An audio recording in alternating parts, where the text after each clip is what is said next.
Diabetic neuropathy. Halina't ating alamin. Ano nga ba ang diabetic neuropathy? Ito ay pangkaraniwan ngunit seryosong komplikasyon ng diabetes. Pinaniniwalaan na ang patuloy na pagkakaroon ng mataas at hindi kontroladong lebel ng asukal sa dugo ay maaaring magbigay ng pinsala sa nerves. Ang pagkakaroon ng tusok-tusok sa mga kamay at paa, pamamanhid o nababawasan na kakayahang makaramdam, malalang problema sa paa tulad ng ulcer, ay ilan lamang sa mga maaaring sintomas na maranasan ng pasyenteng may diabetic neuropathy. Ayon sa pag-aaral, ito ay nararanasan ng mahigit kumulang sa 10 to 15% ng mga newly diagnosed diabetics at umaabot hanggang 50% pagkalipas ng 10 taon.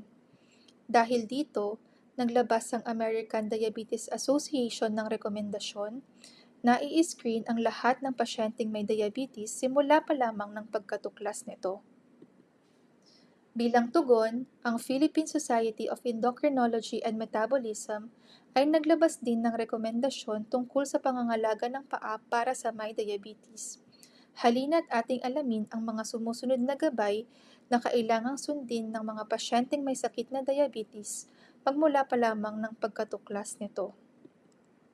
Una, panatilihing nasa wastong kontrol ang asukal sa dugo. Ang lebel ng asukal na dapat para sa isang pasyenteng may diabetes ay naaayon sa edad at iba pang kondisyon ng pasyente. Kailangan mabigyan ng wastong gamot na napabagay sa pasyente para bumaba ang asukal sa dugo. Magkaroon din ng regular na pagsusuri ng dugo na kadalasan ay kada 3 o 4 na buwan. Ito ay upang malaman ng doktor kung sapat na ba ang gamot o kung kailangan itong dagdagan o bawasan. Magbibigay din ang doktor ng gabay kung paano ang tamang pagkain at tamang pag-ehersisyo para mas mabisang bumaba ang asukal sa dugo papuntang normal. Pangalawa, magpagawa ng mga pagsusuri sa paa na maagang makakahuli ng mga komplikasyon. Ang monofilament test ay pagsusuri na ginagawa para malaman kung apektado ng diabetic peripheral neuropathy ang mga paa. Ito ang magsasabi kung nagsisimula ng mawalan ng pakiramdam ang paa kahit hindi pa ito napapansin ng pasyente. Ang ankle brachial index naman ay ang pagsusuri para mahuli ng maaga kung nagsisimula ng magkaroon ng peripheral artery disease. Pangatlo, magsuot ng wastong klase ng sapatos. Ang sapatos na gagamitin ay dapat may sapat na haba at lapad ayon sa wastong pagkasukat ng paa. Iwasan ng makitid na sapatos sa bahagi ng mga daliri ng paa para hindi maipit ang pagdaloy ng dugo. Kailangan may onting puwang para makagalaw ang mga daliri sa paa. Ang pagsuot ng masisikip na sapatos ay maaaring magdulot ng kalyo, paltos at sugat sa paa.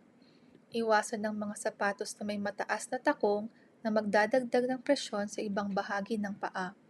Magsuot din ng medyas para maiwasan ang pagpapawis. Ang iba ay nangangailangan ng karagdagang sole na pinapasok sa loob ng sapatos. Ito ay gawa sa makapal na foam o gel na nagtatanggal ng presyon sa talampakan ng paa. May mga doktor din na magbibigay ng sapat na gabay tungkol sa tiyak na klase ng sapatos at mga karagdagang pangangailangan ng bawat pasyente. Pang-apat, araw-araw na suriin ang mga paa. Ugaliing araw-araw tignan at suriin ang buong paa hanggang talampakan para makita kung may tuyong balat, kalyo, sugat o abnormal na posisyon at hitsura ng mga daliri o buong paa. Ang mga apektado na ng diabetic peripheral neuropathy ay kadalasan na hindi nakakapansin ng mga sugat dahil sa pagkabawas ng pakiramdam nila sa paa. Sa mga sugat na ito kasi maaaring magkaroon o magsimula ang impeksyon lalo na kung matagal na itong hindi napansin at nagamot. Panglima, panatilihing malinis ang mga paa. Siguraduhing laging nalilinis ng mabuti ang mga paa para makaiwas sa impeksyon. Huwag maglakad ng nakapaa sa loob at labas ng bahay para makaiwas sa aksidente tulad ng pagkaapak sa matulis na bagay.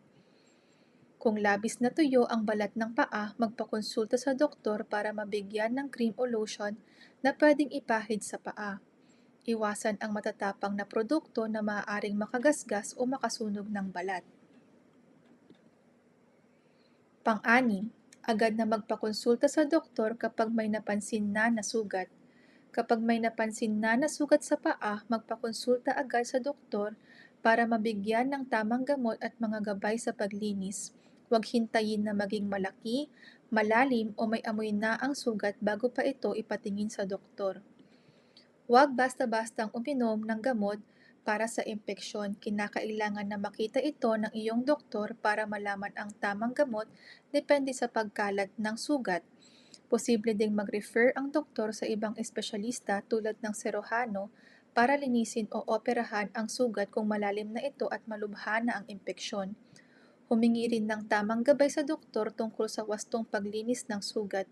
Ang maling paraan ng paglinis ng sugat ay maaari ring magdulot ng pagkalat ng impeksyon sa ibang bahagi ng katawan. At panghuli, panatilihing nasa wastong kontrol ang ibang sakit na maaari ding magpalala ng komplikasyon sa paa.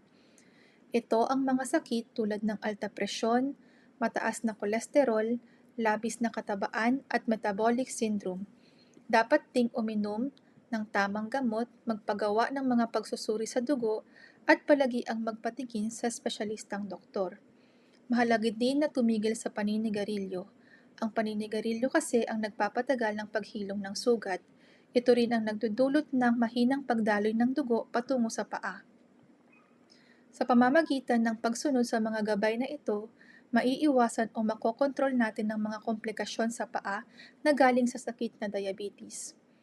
Mas mainam na maagapan agad ang mga komplikasyon na ito para maiwasan ang pagpapa-ospital o pagpapa-opera. Kung meron kang mga karagdagang tanong o nais linawin, magpakonsulta lamang sa iyong doktor.